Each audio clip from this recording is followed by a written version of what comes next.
negara Islam. Makanya ISIS, Islamic State, negara Islam di Irak. Mereka pengen bikin Irak menjadi negara Islam lagi. Dan gimana? Nah, ini yang gilanya nih mereka. Gimana caranya supaya bisa jadi negara Islam lagi? Akhirnya semua orang di sweeping, didatangin untuk apa? Untuk mereka jadi Islam. 35% bayangnya Kristen. Dan ketika mereka tidak mau, setiap hari ribuan orang dibantai ISIS. Inilah materai kelima. Ribuan orang disalib, ini apa segala, banyak foto yang lebih mengerikan lagi, tapi saya nggak tayangin lah, nggak layak dilihat. Ribuan orang sampai hari ini. Ribuan orang. Kenapa 35%-nya Kristen? Banyak desa-desa udah jadi Kristen, kota-kota jadi Kristen semua. Sikat sama ISIS semua. Dan aduh, makanya. Dan parahnya lagi, Indonesia support. Makanya sempat rame, pemerintah kurang tegas. Jadi mereka bilang, enggak lah begitu. ISIS kan udah lama, sekarang barulah. Sejak apa? Ada orang-orang yang mulai menghilangkan diri. Jadi ini bukan diculik, ikutan tur menghilangkan diri. Untuk apa? Untuk pergi. Karena kabarnya itu dikasih 100 juta. Mereka cari perekrutan yang mau dikasih 100 juta. Di sini nggak ada kerjaan, daripada nganggur. Udahlah, pergi aja. Biaya berangkat 20 juta, masih dapat 100 juta, masih untung, ikutlah. Ini tablik di bundaran HI semua. Indonesia support solidarity for ISIS dan segala macam. Oke, lanjut lagi. Setelah materai kelima, materai keenam. Tahu dari mana saya bilang materai kelima itu adalah ISIS dan sudah terjadi? Ya karena materai keenam sedang terjadi. Ya sebelum kelima ya keenam dulu, sebelum keenam ya kelima dulu dong, gitu. Maka aku melihat ketika anak domba itu membuka materai yang keenam, sesungguhnya terjadilah gempa bumi yang dahsyat dan matahari menjadi hitam bagaikan karung rambut dan bulan menjadi merah seluruhnya bagaikan darah. Apa ini matahari gelap gulita, bulan jadi darah? Inilah yang disebut tetrat yang terjadi tahun 2014 dan 2015. September nanti terakhir. Berarti kita hari ini, kalau menurut saya, kita ada di materai ke-6. Materai ke-6 yang akan berakhir September nanti. Materai ke-6. Setelah itu, setelah materai ke-6, materai ke-7. Ini, saya gak khotbahin itu sih. Materai ke-7 apa? Materai ke-7 itu isinya adalah 7 sangkakala. Jadi 7 sangkakala inilah materai ke-7. Kalau dicari materai ke-7-nya gak ada, karena isinya adalah 7 sangkakala. Tapi menjelang antara materai ke-6 ke materai ke-7 atau ke-7 sangkakala, ada 2 kejadian yang terjadi. Kalau sudah baca di Alkitab lagi, ini saya nggak bahas kitab Wahyu soalnya, nggak detail. Itu ada pemeteraian orang Yahudi, dan kemudian tiba-tiba ada sekumpulan orang yang tidak terhitung banyaknya dari berbagai suku, kaum, dan bahasa berdiri di hadapan tahta, di hadapan anak domba di surga dan pakai jubah putih. Kalau tiba-tiba dari berbagai suku, kaum, dan bahasa tiba-tiba ting ada di surga, fenomena apa yang bisa buat tiba-tiba seluruh dari berbagai suku, kaum, dan bahasa tidak terhitung banyak? Pengangkatan. Jadi kalau ini berakhir, sebentar lagi pengangkatan. Kalau perhitungannya sangat cocok sekali. Karena ini berakhir pada tahun Smita. Ditandai dengan apa? Gerhana matahari, itulah pergantian tahun. Setelah itu masuk tahun Yobel. Berarti materai ke-6 selesai. Setelah materai ke-6, pemeteraian orang Yahudi dan kemudian pengangkatan. Kalau menurut kitab Wahyu. Kenapa pengangkatan? Nanti saudara beli DVD-nya aja. Ya. Saya balik lagi ke sini. Balik lagi, udah gak usah dipikirin ke depan, kita balik lagi ke sekarang. Nah, masalahnya sekarang, materai ke-6 bukan cuma ada itu. Karena di sini ditandai dengan gini, sesungguhnya terjadilah gempa bumi yang dahsyat dan matahari jadi gelap dan bulan jadi merah darah. Berarti ada 3 fenomena yang berjalan berbarengan. Karena kata Dan, betul? Harus makan dan minum, itu berbarengan. Makan sama minum bareng-bareng. Ini berbarengan. Nah, ini gempa bumi yang dahsyatnya ini yang sedang ditunggu. Bukan ditunggu. Ini yang disebut mega earthquakes. Ini gempa terbesar yang mungkin belum pernah, karena udah dicatat di Alkitab. Gempa bumi yang dahsyat. Selama ini banyak gempa bumi, tapi kalau sampai dibilang gempa bumi yang dahsyat, berarti betul-betul dahsyat. Kira-kira terjadi di mana? Nah, tahukah saudara, hari-hari ini ada fenomena, bukan fenomena, ada ketakutan besar. Ketakutan besar. Di mana? Nah, kita lihat dulu nih data gempa. Worldwide earthquakes. Ini distribution of 15,000 earthquakes. 15.000 gempa. Setiap gempa dikasih satu titik merah. Ini jadi satu titik merah, ini pernah terjadi gempa di sini, di sini, di sini, di sini. Ini kalau nggak percaya itu ada 15.000 titik. Kalau nggak percaya. Nah, dalam 10 tahun terakhir, periode 10 tahun, itu di atas 5 skala Richter. Indonesia di mana? Sampai nggak kelihatan Indonesia. Ini data gempa. Dan ini semua, ini disebut Ring of Fire. Cincin api dunia. Ring of Fire, ini data gempa. Nah, akan ada gempa besar di mana ya kira-kira nih? Para seismolog dunia, ini mereka sudah memprediksi akan terjadi gempa bahkan di tahun ini. Itu terjadi di mana? San Andreas Fault. Di manakah San Andreas Fault? Ini benua apa nih? Ini Amerika Latin, ini Eropa, ini Afrika. Amerika Latin, Amerika. Ada yang namanya San Andreas. Patahan San Andreas. Di mana ini San Andreas Fault? Lihatin ini. Itu 3 dimensi, saya kasih 2 dimensinya. Inilah patahan San Andreas Fault. Di mana? Di Amerika. Dan di mana ini? Ini di California, negara bagian California, dan akan mengenai kota-kota teramai di Amerika. Salah satu kota teramai, Los Angeles, San Francisco. Ini semua akan patah. Kenapa? Karena ternyata waktu dilihat di bawahnya itu nggak napak. Jadi tangannya gini, nggak kena bawahnya. Nah, kayak begini, naik begini. Jadi bawahnya tuh nggak ada pijakan. Kenapa? Karena ternyata itu lempengnya berbeda. Ini Northern Plate, ini Pacific Plate. Itu kayak nempel begini aja. Jadi patahannya berbeda. Makanya yang ini lebih tinggi daripada yang ini. Ini lebih lempengnya lebih tipis. Kayak gini. Saya kasih lihat lagi nih. Sampai diukur berapa itunya. Ada data-datanya semua perhitungannya. Ini San Andreas Fault. Dan kalau ini patah di sini, ini kalau sampai terjadi, ini apa yang terjadi? Nyemplung. Kan dong? Menurut saya, inilah mega earthquake yang akan terjadi. Amerika tahu.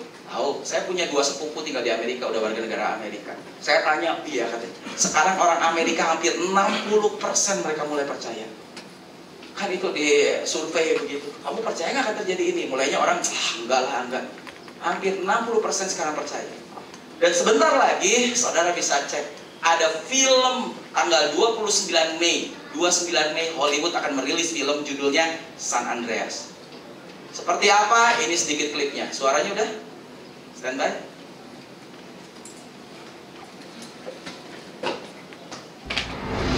Pointernya dikepinggirin.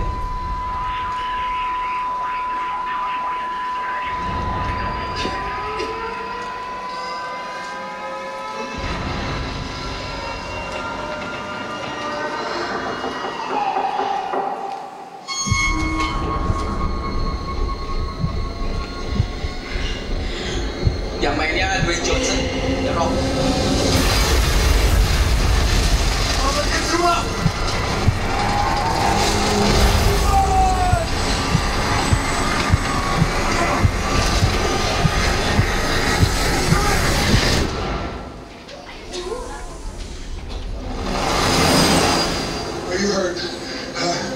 Are you hurt? Mei 29 akan dirilis film. Hollywood. Hollywood sendiri tahu. Ini jadi pembicaraan yang ramai sekali di Amerika. Oh my God. The Earth will literally. Patahannya panjang ratusan kilometer, ribuan nggak? And you will feel it on the East Coast.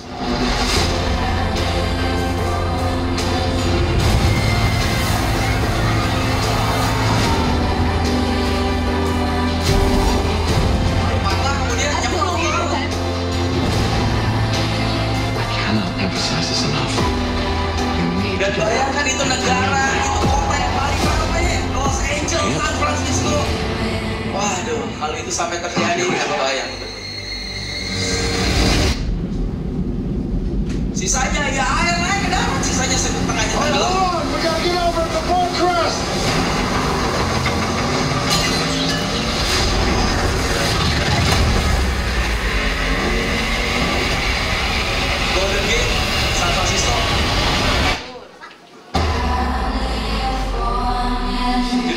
San Andreas. Silakan tunggu 29 Mei rilis. Nggak tahu di Indonesia kapan. Mei 29. Jadi semua sudah dinubuatkan Alkitab itu presisi betul. Bulan jadi darah dan segala macam, tapi sebelumnya ada gempa yang dahsyat. Gimana kira-kira menurut saya di sini? Nah, orang Amerika tahu sendiri, udah tahu juga itu. Dan, nah ini yang sekarang lebih seru lagi. Sebetulnya semuanya itu sudah dinubuatkan hampir 3 tahun terakhir. Itu dari seorang rabi, namanya Rabbi Jonathan Cahn. Dia seorang Messianic Jews, jadi dia orang Kristen, orang Yahudi, tinggal di Amerika. Dia punya gereja, punya congregation juga di Israel. Rabbi Jonathan Cahn, dia udah tulis buku, dan ini dalam 3 tahun terakhir menjadi New York bestseller bukunya ini. Dan dibikin juga dalam bentuk DVD-nya, khotbahnya apa segala macam. Saudara bisa cek di YouTube, The Harbinger. Dan dia bilang apa tentang ini? Dia cerita tentang adanya siklus 7 tahunan. Nah, siklus 7 tahunan apa? Dia bilang setiap kali Smita, setiap kali tahun Sabat, itu ada masalah di dunia ini. Ada siklus 7 tahunan. Smita L29. Nah, ini sedikit klipnya dari Rabbi Jonathan Cahn. Are key prophetic markers telling the story of impending judgment? Rabbi Jonathan Cahn, Inilah orangnya. harbinger, will give us some Rabbi Jonathan Cahn, Rabbi. questions just ahead. Dan ini waktu diwawancarai oleh Jewish Voice, suara Yahudi. From Capitol Hill. It's very Yeah, interesting. this is one of the harbingers. Is that it's almost Isaiah 9:10. It's that when this first strike comes, this warning shaking comes to the nation's leaders respond to the Cek aja di YouTube, waktu terbatas. Saudara And percaya aja. Banyak sekali dia bicara. Dan bukan cuma dia. Karena banyak juga orang-orang lain, Bob Stephen, apa Mark siapa itu, wah itu banyak, semua udah menubuatkan tentang banyak hal ini yang akan terjadi. Nah, tadi saya bilang kapan itu terjadi? Dia bilang akan terjadi Smita Elul 29. Elul 29 adalah bulan terakhir sebelum pergantian tahun secara civil calendar. Inilah Elul 29, sekitar bulan September. Elul 29 tahun 5775 di Israel, itu di kita kapan jatuhnya? 13 September 2015. Jadi dia bilang, lihat setiap ini. Dan 5775 di sini dibilang apa? We see that the next Smita year will be the year 5775. Jadi tahun 5775 ini adalah tahun Smita. Inilah tahun Smita. Dan Jonathan Cahn bilang setiap tahun Smita, Elul 29 pada tahun Smita, itu ada sesuatu yang terjadi. Kalau nggak percaya, kita lihat historinya. Elul 29 2015. Kapan? 13 September nanti. Kalau mundur sekarang kita lihat dulu buktinya. Mundur 7 tahun. Berarti 2015 kurangi 7, 2008. Elul 29, dan dari 2008 kurangi 7, Elul 29 2001. Ini semua tahun Smita. Tahun 2001, 2008, 2015 itu tahun Smita, tahun Sabat. Setiap tahun Sabat ada yang terjadi. Apa yang terjadi? Lihat 2001. Pada Elul 29 2001 itu tanggal 17 September ada WTC ditabrak. WTC ditabrak tanggal berapa? 911. Tanggal 11 bulan 9. Begitu ditabrak tanggal 11 bulan 9, itu kan di daerah Wall Street di situ, di New York. Wall Street tutup. Kapan Wall Street buka lagi? Hari pertama Wall Street buka itu tanggal 17 September. Hari pertama Wall Street buka. Dan begitu Wall Street buka hari itu, saudara tahu saham crash, hancur, drop. Dalam satu hari itu saham jatuh 685 poin yang tidak pernah terjadi sebelumnya. Biasa satu hari jatuh paling 200 poin, 300 poin, 500 poin. Ini dalam satu hari bikin rekor sepanjang sejarah Wall Street, belum pernah terjadi. Satu hari itu turun 685 poin. Kapan? Elul 29. Sekarang katanya, kalau kita lihat ditambah 7 tahun. Tambah 7 tahun, Elul 29 lagi. Jatuhnya pada 29 September. Apa yang terjadi? Saham Amerika ambruk lagi. Ini krisis Amerika 2008. Ratusan bank, ini krisis cap kredit macet. Ratusan bank di Amerika hancur. Padahal udah ratusan tahun itu, Merrill Lynch, Lehman Brothers, apa semua ambruk. Dan ini bikin rekor lagi sepanjang sejarah Wall Street. Tidak pernah terjadi dalam satu hari itu turun sebesar 777. Wah, angkanya keren ya. 777,68. Jadi kalau satu digit 777,7. Kalau belakang komanya cuma satu. Kalau nggak ada komanya 777. Perfect number. Crashnya betul-betul seperti di ampun. Tuhan lagi bilang, nah hancur nih Sepuro. Nah prediksinya kalau begitu, kalau ditambah 7 lagi, Smita, tadi saya udah kasih tahu, dari sini ditambah 7. Elul 29 2015 jatuh pada tanggal 13 September. Dan 13 September NASA sudah bilang akan ada gerhana matahari. Wah, seru betul-betul ini. Seru, karena akhir zaman ini. Dan apa yang akan terjadi kalau di sini saham poin 685 poin crash. Ini 770 poin crash. Kira-kira di sini berapa? Lebih besar apa lebih kecil? Lihat aja sejarahnya, patternnya, betul? Itu dolar sampai akan teriak gitu. Akan ada global collapse. Dan, nah, kalau di sini penyebabnya PTC ditabrak. Di situ penyebabnya bank nggak dibayar semua, krisis global. Kira-kira di sini penyebabnya apa ya? Kira-kira penyebabnya apa? Iya, tadi saya udah bilang di depan. Akan ada mega earthquakes, akan ada gempa besar. Di mana? Di Amerika. Itu prediksinya. Nyambung kan? Kenapa? Alkitab sudah menubuatkan itu. Akan ada gempa sebelum Tetrat berakhir. Sebelum Tetrat berakhir. Jadi kalau prediksi saya, apa penyebabnya? Ya gempa. Bayangin kalau Amerika, kalau kemarin aja 2 gedung runtuh, ini saham hancur segini. 2 gedung runtuh. 100 bank, 150 bank kolaps, saham turun segini, 150 bank. Sekarang kalau ratusan kota di situ dan 2 kota besar Los Angeles sama San Francisco, sama dia, itu hancur. Apa efeknya? Habislah. Betul. Makanya Alkitab sudah menubuatkan, kalau saudara baca di Kitab Wahyu, itu ada sistem Babel. Yang disebut dengan sistem Babel, sistem monetary inilah yang disebut sistem seperti saham. Saya udah dengar ini 10 tahun yang lalu seminar dibawakan oleh di Leo di Giants itu. Dia ceritain semua tentang sistem Babel. Ini sistem keuangan yang, tidak seperti apa yang Tuhan mau. Dan pada akhirnya apa sistem Babel katanya? Lihat di situ, Babel akan hancur dalam waktu 1 jam.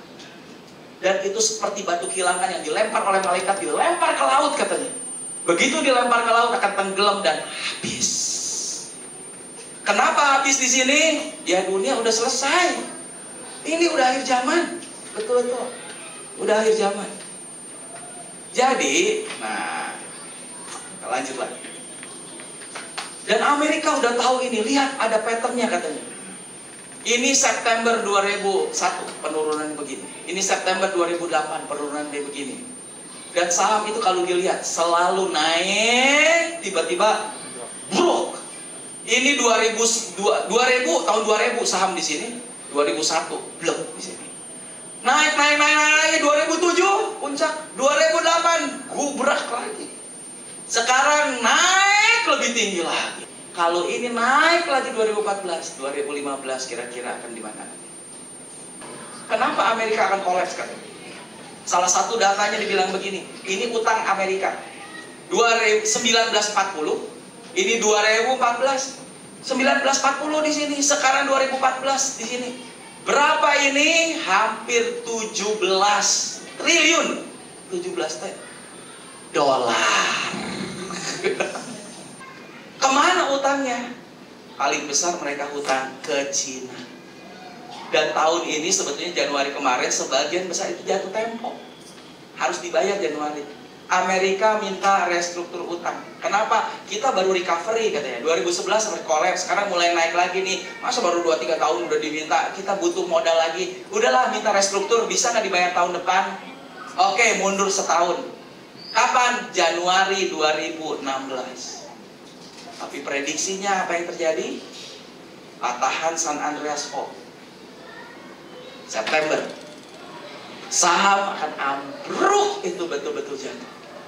Januari, Cina lagi bayar utang 17 miliar. Apa yang terjadi sama Amerika? Bangkrut. Kenapa Amerika? Karena itulah pusat center dari dunia. Kalau Amerika berdampak, semua terkena imbasnya.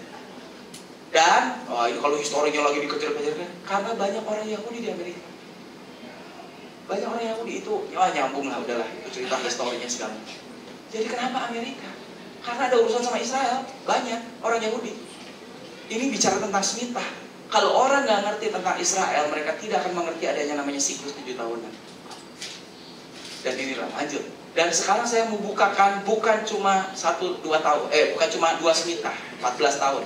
Lihat, 2015, tadi 2008, 2001, 911, mundur 7 tahun lagi, tahun 94, bond market crash, 87, stock market crash, tahun berikutnya mundur 80, hard recession, oil shock. Ini yang data dari 100 tahun, sekalian mundur histori 100 tahun. Aku baca ya. Ini ada 1, 2, 3, 4, 5, 6, 7. 7 Shemitah, SH Shemitah, GB ini Jubilee, Yobel. Ada 7 Shemitah, ada Yobel. Kenapa? 49 tahun plus 1.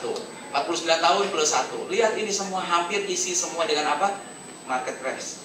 7 tahun sekali perekonomian ambruk. 7 tahun sekali. Tapi buat orang Yahudi kebalik. Kenapa? Setiap Yobel ada sesuatu yang terjadi. Yobel yang di sini 100 tahun yang lalu kurang lebih 17 sampai 18, 1917 18 ada yang namanya deklarasi Balfour. Ini penandatanganan birth of Israel. Israel merdeka tahun 1948. Tapi penandatanganannya kapan Israel merdeka, perjanjiannya itu perjanjian Balfour ditulis pada ini tahun sini. Itu tahun Yobel. Jadi pada Yobel 100 tahun yang lalu sebelum kedua ini, itu Israel bisa dibilang merdeka. Yobel berikutnya lagi kapan? Tahun 6667. Apa yang terjadi tahun 67? Yerusalem direbut sama Israel. Dan Yobel ini kira-kira apa yang terjadi? Tahukah saudara bahwa ribuan tahun orang Israel tidak punya negara?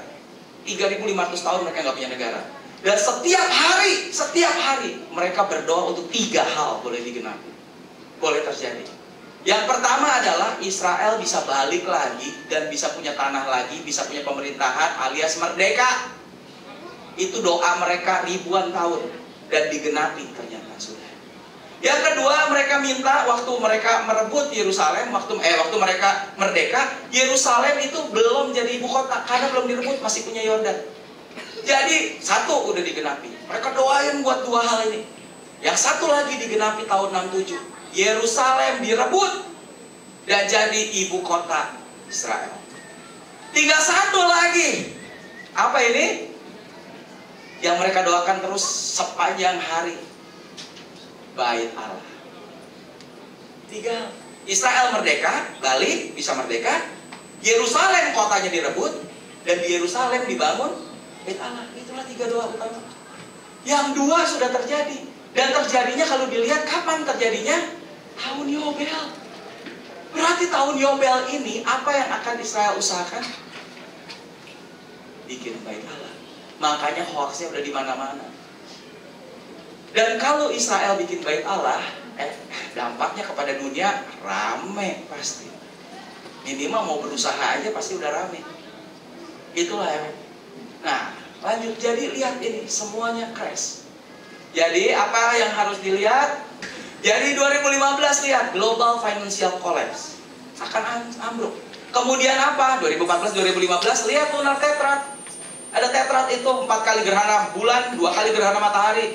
Terus apa? Nah ini dipikirnya tadi kan ditulisnya di atas akan ada gempa dan jadi dipikir gempa duluan. Ternyata sampai hari ini belum terjadi. Tunggu mega earthquakes dan itu akan terjadi 2015 juga. Dan setelah itu apa yang dilihat lagi? Pengangkatan. Jadi Kalau saudara lihat, ada korelasi. Kalau saya lihat, saya menangkap ini ada sesuatu yang luar biasa sekali. Balik lagi ke depan tadi di awal. Ini adalah tahun double perfect blessing. Tahun berkat double. Kenapa buat orang Israel mereka bisa bilang bahwa ini tahun double perfect blessing, tahun berkat double? Kenapa bisa tahun berkat double? Tadi saya bilang karena ini tahun double smita juga. Smita adalah tahun double sabat. Sabat gak usah kerja, tapi Tuhan yang tanggung jawab. Berarti kan enak dong. Itulah tahun berkat double. Nah, ada satu teori bilang begini. Teorinya dari teori fisika tentang energi. Berapa hari Tuhan menciptakan dunia? 6 hari. Tadi saya bilang setelah Tuhan menciptakan dunia 6 hari, dia bilang, it is finished, sudah selesai. Berarti Tuhan tidak pernah lagi menciptakan apapun setelah penciptaan hari ke-6 itu selesai. Tidak pernah lagi menciptakan apapun. Karena setelah itu Tuhan istirahat, sudah selesai, dunia sudah selesai. Tapi Tuhan dengan demikian jeniusnya, dia bahkan menciptakan daya regenerasi di dunia ini. Makanya dia bilang beranak cuculah. Dia bilang ke pohon, hendaklah setiap pohon menumbuhkan tunas baru. Jadi ada regenerasi jalan sendiri dengan sistem. Nah, kita bilang begini, teori tentang energi. Bahwa energi itu tidak bisa hilang. Energi itu tidak bisa tambah dan berkurang. Jadi kalau misalnya dunia, Tuhan ciptakan 100%, tidak ada lagi tambahan yang Tuhan ciptakan di dunia. Dan tidak ada juga yang bisa hilang dari dunia. Saudara nangkep ini teorinya? Karena kalau 100% ya 100%. Jadi sebetulnya dunia itu cuma muter-muter di situ. Berarti kalau ada orang yang menjadi kaya, sebetulnya pada saat yang sama ada orang jadi miskin. Karena energi itu harus dibagi 100%. Nggak ada semua jadi kaya. Berarti nambahin, ada penciptaan baru. Nggak mungkin. Nggak mungkin semua jadi miskin, terus ada yang hilang. Nggak bisa. Dunia ini energi sebetulnya muter-muter di situ. Teorinya bilang begitu. Nah, dari sini saya dapetin, waduh Tuhan memang luar biasa. Makanya kenapa disebut ada cycle of 7 years. Kenapa ada siklus 7 tahunan. Setiap 7 tahun sekali, orang Israel sabat nggak kerja.